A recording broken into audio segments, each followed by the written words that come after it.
அந்த அறிவிப்போல் அன்ப தருவாளே சின்ன அறிவிப்பும் இன்றி சுடுவாளே நீயும் தும்மிடி ஆயுசு 100ஆக என் உயிர் உன்னோட பத்திர சொத்தாக என் பார்வை உன்னோடு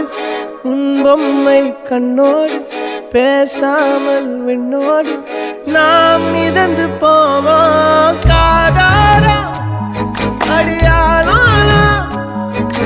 நான் தாங்க மாறோடு